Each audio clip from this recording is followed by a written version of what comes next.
you to the organizers of the conference. So today I thought I would speak on the planning part of it. So it's an important subject on how we actually optimize planning for regional lymph node treatment, especially the different types of techniques we can consider. So this is a short talk to discuss how we can treat regional lymph nodes, right? So some of the concerns with regional radiotherapy include arm edema, impaired shoulder movement, brachial plexus damage, telangiectasia, change in breast appearance, subcutaneous fibrosis, pneumonitis and lung fibrosis, ischemic heart disease, as well as secondary malignancy. Some of the solutions to that include for arm edema, either we don't give any radiotherapy and don't do any surgery. To get better shoulder movement, the only option is to give no surgery as well as no radiotherapy. In terms of brachial plexus damage, we have already have methods to limit the dose to the brachial plexus. In terms of telangiectasia, right, we tend to avoid skin folds if possible by setting up our patients in such a way that we can avoid skin folds, especially in the inferior part of the breast. In terms of change in appearance, right, we can use the technique of homogenization. It's the same as a subcutaneous fibrosis, where we can use homogenization of the beams to prevent such concerns with side effects. In terms of pneumonitis and lung fibrosis, the options are to limit the lung dose, and especially for ischemic heart disease, one has to limit the heart dose as much as possible. For the concern regarding second malignancies, the only option is to actually to avoid radiotherapy.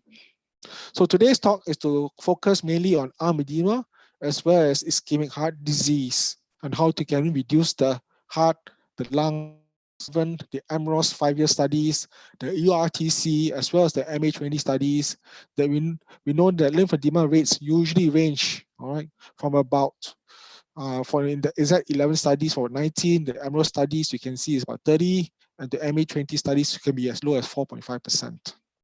All right, and this is quite consistent with regards to all clinical trials. In terms of heart, ischemic heart, all right, when we look at the large series that was published in the New England Journal in 2013 of the ischemic risk of ischemic heart disease after radiotherapy, we can see as the mean dose to the heart increases, all right, you can see on the bottom axis, the line goes from 0 all the way to 20 gray, all right, for the mean dose. The risk of ischemic heart disease also increases, all right. So this is a very good correlation to suggest that we should reduce the heart dose as much as possible to avoid ischemic heart disease.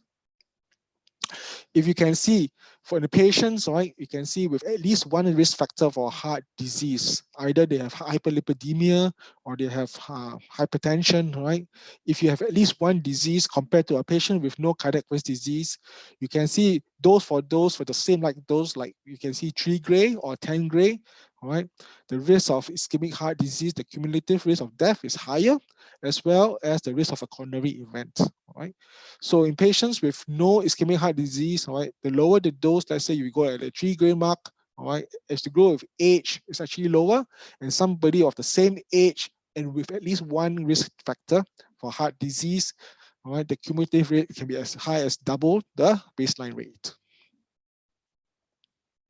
So it's very essential that we can actually reduce the cardiac structures to the heart as much as possible, especially when we irradiate the left breast. As you can see, as technology progressed through the years, from the 1970s to the 1990s, all right, to the now to the UK, the START study in 2006, we are able, because of technology, through the better treatment planning systems, as well to the machine in technology improvements in terms of more powerful magnets, all right, we can reduce the heart dose, all right, from 13.3 gray, as reported in the Swedish studies in the 1970s. We improved that to 4.7 gray in the Swedish studies, especially the Henker studies, all right, as well as the Danish 82B and 82C studies, the post-mectomy studies, right, that has already shown vast improvement in the neck technology and better TPS systems. We can actually reduce the heart dose to as low as 4.7. And in the UK studies, all right, we use better field and field planning systems, all right, we can get the heart dose even as well as the left especially the left anterior descending artery, the right coronary artery as a circumflex coronary artery. We can see likewise a similar dose reduction due to machine technology and better training systems.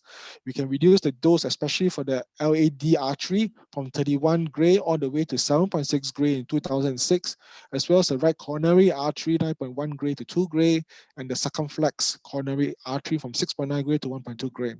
So if you can reduce the dose, all right, it means that the outcome, as we've seen in the previous slide, for this slide, the risk of death from ischemic heart disease is lowered as much as possible. So when we optimize regional nodal irradiation, taking in the cardiac as well as the lymphedema risk events, all right, how do we actually reduce it? So before we talk about reducing doses, we need to identify the target. What volume do we need to treat, especially in the regional nodes, all right? So the ESTRO consensus guideline has been published. It's been published in the Green Journal in 2015. This is a very good tool to suggest how we should actually delineate lymph nodes, all right, when we actually want to treat early stage breast cancer. So first of all, we need to identify the target to know what to treat. So this is a regional lymph node map. As you can see, it identifies the different levels of lymph nodes, regional lymph nodes in breast local regional drainage, right? So you can see this divided into a few various groups. There's a lymph node axilla level 1, level 2, level 3, and level 4, as well as the internal memory nodes, as well as the Rotters nodes as well. So by delaying or by knowing where our target is, all right, so we can actually plan appropriate treatment and then avoid the side effects as on the paper that was published, right? So it delineates where level 1 is, where level 2 is. It shows you where the Rotters nodes are, the level 3 and the level 4 lymph nodes as well. So you can see it's different color coded, and you can see if we follow this map, we exactly know what to treat. So if we can identify where the clinical target volume is, the CTV, or where we think the highest risk of recurrences, all right, then we can plan accordingly on where to deliver the dose using appropriate techniques.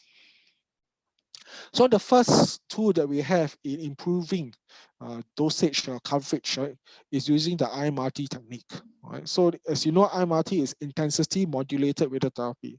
This is used mainly in head and neck treatments, in prostate treatments, right, to basically improve coverage, right, by giving dose painting where we can deliver higher dose through improved technology from the LINAC and better treatment planning systems. All right. Now, when we talk about IMRT, all right, we usually talk about two types of IMRT. One is the forward plan IMRT, as well as inverse plan IMRT. So in terms of breast radiation oncology, we always use forward plan IMRT, all right? Inverse planning IMRT for breast, all right, has not been proven to be an advantage for breast cancer in general, all right, mainly because there are a lot of patient individual traits which make consistent planning very difficult. As you know, patient comes in all sorts of shapes and sizes. There's different breast size, all right, some large, some small, and hence because of that, so a few angles cannot be standardized, and it makes inverse planning IMRT very difficult. The other challenge we have is organ motion. As you know, the breast sits on top of the lung. All right, with respiration, the breast moves up and down, whether the patient is taking inspirative breath or expiratory breath. All right, so by having the target move, all right, in relation to the lung movement, it makes inverse planning very difficult. You need to have a very still structure to have inverse planning to be successful. So taking all into account for breast radiation oncology, when we talk about planning, all right, we always use forward planning IMRT because it can provide those the coverage in terms of the good homogeneity, and we also can spare the organs at risk as well. And this forward planning IMRT has been effectively documented in 3 clinical trials. All right, so we talk about, all right, inverse planning, all right, so we talk about the pros and the cons of it. As you know, inverse planning, all right, the pros is that we can identify, you just tell the computer where you want the dose to be, and then the computer will plan. So you get very good dose homogeneity. We can also avoid the ARs by ranking our right? It's very good in stratifying what we want to prioritize in terms of structure, what we want to prioritize in terms of dosage, how much dosage you want to give, we can do dose painting.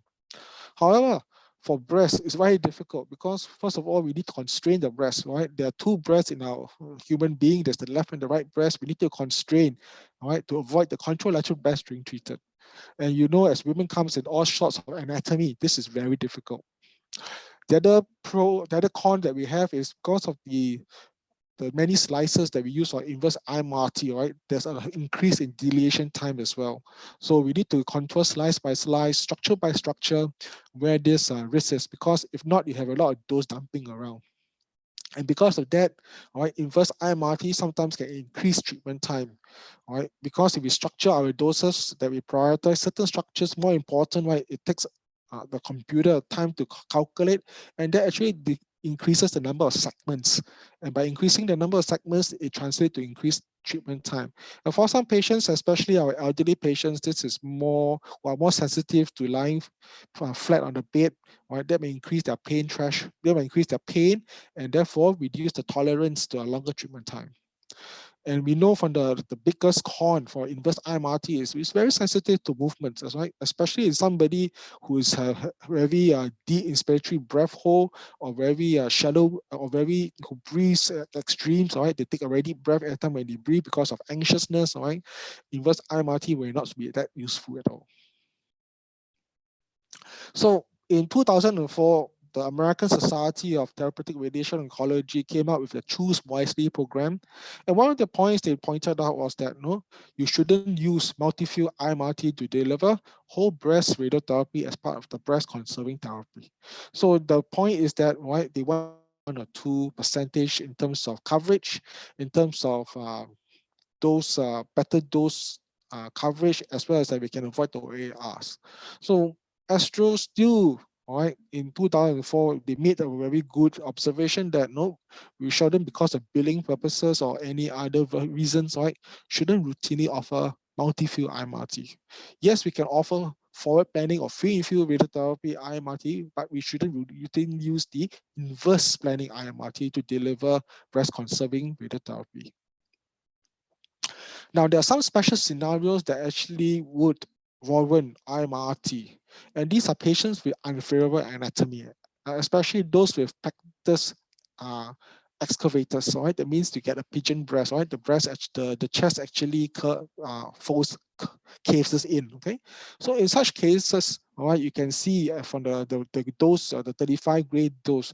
On the left-hand side, you can see the green line, the 35 isodose line. You can see it, right? If you use tangential field, all right, you can see it cutting through most of the lower part of the left and the heart, where you have the left ventricle in the field, all right, especially the left anterior descending artery also in the field as well. Compare that with tomotherapy on the right hand side. You can see with tomotherapy, this is an inverse planning technique. All right, you can see the green line or the 35 isodose line actually hugging very close to the chest wall. All right, there's a very low dose splash to the heart, but it's not as high as the tangential field as seen on the left hand side of the box.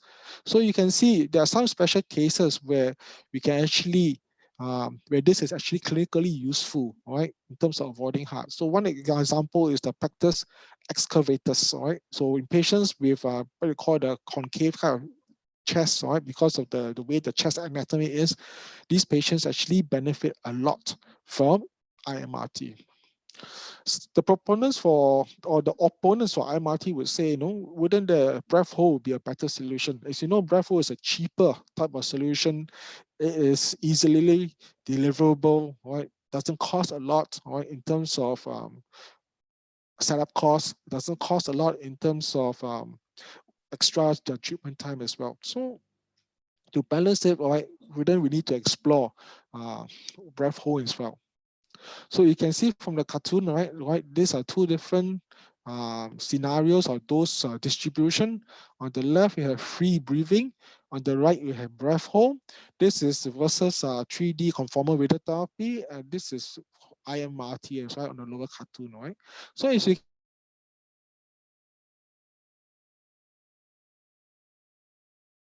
the IMRT actually increase the gap right? Basically, if you look at this cartoon here, where the heart is in purple, we want to increase this lung gap, right, by breath hold.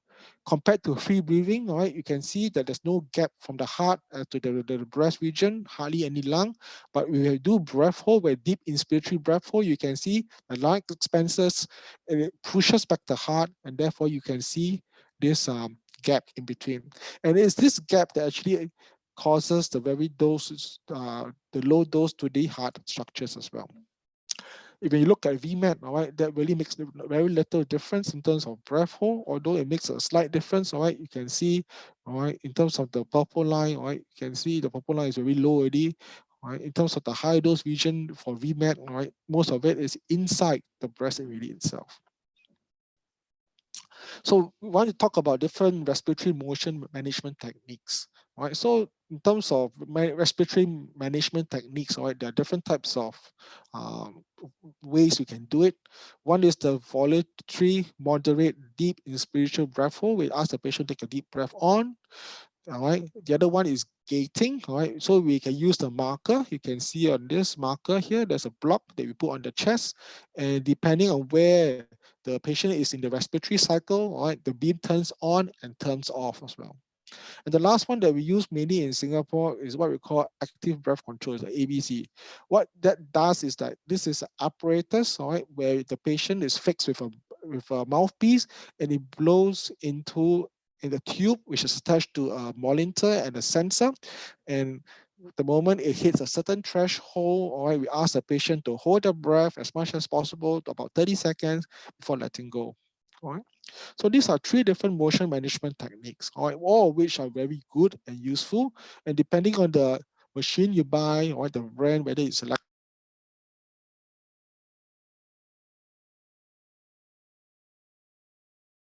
breast treatment is not to reduce motion. What we want is not to control the motion. What we aim to do is to increase the separation between the target and the OAR. This is what I said earlier. All right, you can see free respiration. You can see the distance between the heart and the chest wall. Here, respiration is about 1.2 cm. But when we do the breath hold, when we ask patients to take a deep inspiration breath, you can increase the distance, all right, from the heart to the chest wall, inner side of the chest wall, from 1.25 cm to about 3 cm. And this is very important in the sense that we are able, because the breath hold, to push the heart as far back as possible. And by doing that, we can have very little of the left ventricular part of the heart in the field, in the high dose region. And also we can avoid the left anterior descending, right? Both of which are higher risk for developing coronary artery disease or ischemic heart disease. So by having this method of breath hold, where we can see the actual lung is increasing, right? You can see this distance created from 1.25 to 3 cm. That actually is our target, is the aim of giving breath hold treatment. Now, so studies have shown whether when we do volumetric arc therapy in the breath hold versus conventional radiotherapy, 3D conformal radiotherapy. And I draw your attention to this paper that was published in the Green Journal in 2014 about the different types of techniques. So this was a planning study which compared different techniques. Okay, so you can see, all right, for free breathing as well as breath hold, what this study did was they compared free breathing, 3D conformal, free breathing, VMAT, breath hold, 3D conformal radiotherapy, and breath hold VMAT studies as well. And they look at different structures. So they look at the heart V30, the heart V20, the ipsilateral lung V20, ipsilateral lung V10, as well as the contralateral lung, the D bead of the breast, all right? So these are different types they look. So this was basically for left-sided breast cancer, especially in patients who have gone through left breast conserving surgery. So the figures to note that you can see, if I use free breathing, all right, there's about 2.7% of the heart achieving V30, about 7.7% of the heart achieving V20. And you can see that for the V20 of the lung, it was 16.4 and 26.5 respectively for the 3D-CRT free breathing. And the last one, the contralateral breast mean dose was about 0.92. All right. Now, if we do breath hold, but simple breath hold, right? for the same technique, 3D conformal radiotherapy, you can see a vast difference in the V20.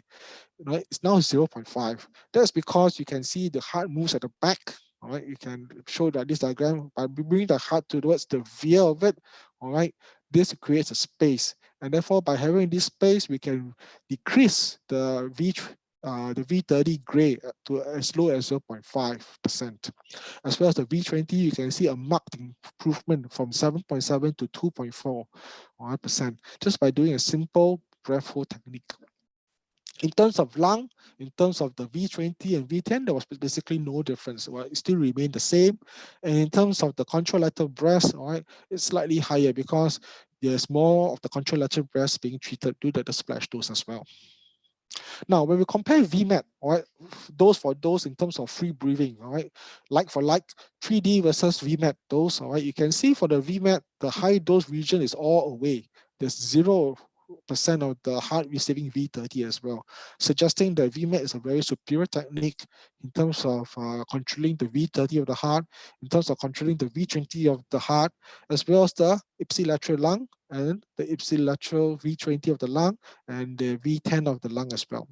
Now, the price to pay is that the contralateral, because the way the VMAT technique works, right, it usually goes around in one circle, all right, on both the clockwise and the anti-clockwise direction, right?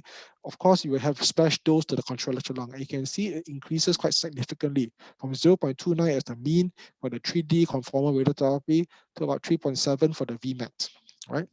So the price to pay is that you can improve your heart, you can improve your lung dose, but the price to pay is that you have a higher splash dose.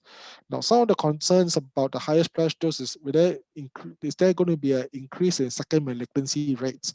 So the jury is out there. We don't have long-term data for that, but there's certainly food for thought as well.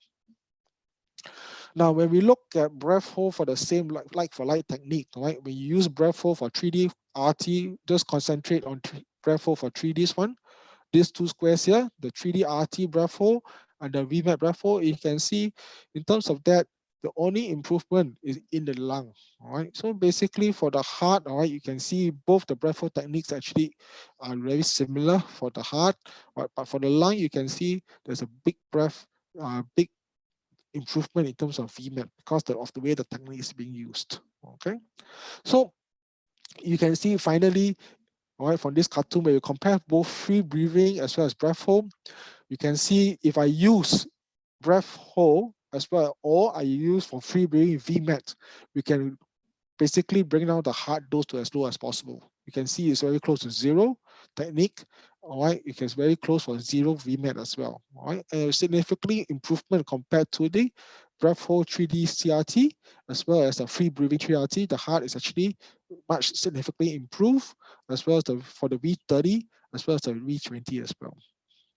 When we talk about lung, okay, lung, there's only one technique which is very superior, the VMAT. Okay, so the VMAT technique is actually much more superior than the 3D CRT technique. So if you want to improve your lung dose, you should consider using VMAT. All right. Now the price to pay is that there's a slight increase in your contralateral breast dose. Right. So you can see the mean dose rises from about 2.3 to 3.7. All right. So it's a very small price to pay, but because it's the concern about second malignancy risk, whether that increases your second cancer risk, we really don't know because we don't have enough long-term follow-up data for that. Right. So when you talk about breast treatment, all right, so the most important is that we should consider VMAT as the most superior technique for treating. All right. If we don't have VMAT, then we should consider breath hold 3D CRT as much as possible. That will actually improve your heart dose at a cheaper cost, all right, in terms of faster treatment and VMAT as well. All right. So in terms of centers where we don't have the such fanciful machines, or you just have the normal 3D CRT, right? We should always consider breath hold for all left-sided breast patients. So this study, all right, was basically looking at left-sided breast cancer. It's a planning study, and basically what they found is the conclusion is that, all right, When we compared the VMAT as well as a 3D CRT for the breath hold, that actually improves the heart rate, the heart dose for patients treated for local regional radiotherapy of the left breast. So if we're treating the supracleft, the axilla, as well as the breast, we should use either VMAT or 3D CRT breath hold, all right, as you can see from the studies here, okay? So VMAT, all right, you can see the heart is getting very low dose. 3D CRT breath hold, also the heart getting low dose. You should not use free breathing 3D CD3RT. This, all right, should not be used at all right? So avoid that as much as possible. Now, when we compare the heart dose, all right, you can see, all right, it actually results in the cumulative heart dose reduction for the VMAT plans, okay? So the heart dose VMAT plans are decreased. Now, when we talk about the coverage for the lung dose, VMAT is obviously superior. You can see the VMAT lung is 5.8 and 5.3. Compare that to 3D CRT, 16.5 and 16.4.